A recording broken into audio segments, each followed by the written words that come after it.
27 years.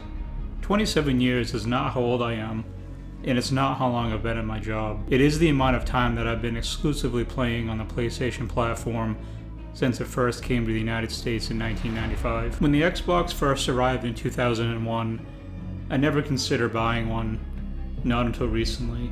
I never had the desire to, I never wanted to, and I often looked down upon it, to be completely honest. You may be wondering what caused such a seismic shift for me to go out and buy an Xbox Series X. And am I in fact switching from PlayStation and going to just Xbox? I will get into that in just a second, but before that I wanted to show you my main driving force and the main factor for why I bought an Xbox Series X.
A lot of people will say that pinning all your hopes and dreams on one game and one trailer is a little bit short-sighted, and I don't disagree. There has been more than one example of problems with gaming that we've had in recent history. There are many examples of games that have let us down over the years that we had high hopes and aspirations for. I'm hoping that with the backing of Microsoft that this will not happen with Starfield. There are a lot of people out there that do not have a lot of faith and hope that this game will hit the ground running. And I can't say that I blame them. I have my reservations as well.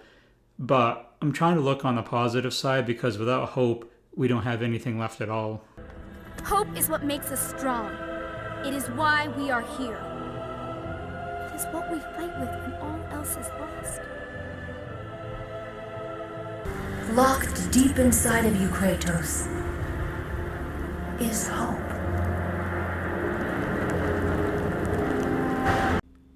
Another reason I have such high aspirations for Starfield is that it fills a void of what Destiny has never become for me. I've been playing Destiny since 2014. I've realized what the game is and what it never will be. Having a wide open RPG game with exploring multiple planets is something that really draws me in, and I never got that with Destiny. And of course, the one question that everyone wants to know is if I would be switching from PlayStation and going to Xbox. The answer to that is no. I'm heavily invested in PlayStation, their first-party title games, their exclusive games. That's what I really, really enjoy playing. You can see behind me all these polystone statues. Those are from Prime 1 Studios. Those are very collectible, very expensive, and I have many more from PlayStation in this room. I have more in order that are coming in. What I've learned over the years is to appreciate gaming as a whole and not just for a platform. If you look at the entire picture, PC, Nintendo, Sony, Microsoft, it's a lot of developers, it's a lot of companies, it's a lot of platforms. There's so many good games between all of them that to shelter yourself into just one platform is a little bit short-sighted when you want to experience more for gaming. Some people are perfectly fine playing on just one platform their entire gaming career, whether it's a career or a hobby, and that's perfectly fine. I believe that where we are now in gaming, I don't think the console war thing is really even a thing anymore. The lines have been blurred so much. The PlayStation 5 and the Xbox Series X are so similar with how they run games and how they perform that there's really not much of a competition there. It all comes down to the individual games and the individual studios. And I think that's why we have seen Microsoft start to buy up big studios like Bethesda and other ones that they've acquired along the way. And then with Sony recently buying Bungie, because they realize that the talent is not on the system, it's in the people that make the games. So with that being said, leave your thoughts and comments down below for what you think. Are you on the side of Xbox, or are you on the side of PlayStation? Or have you come to realize that there's a middle ground there? I think that in the coming years and the rest of the time that I spend gaming, I'm really going to enjoy the middle ground.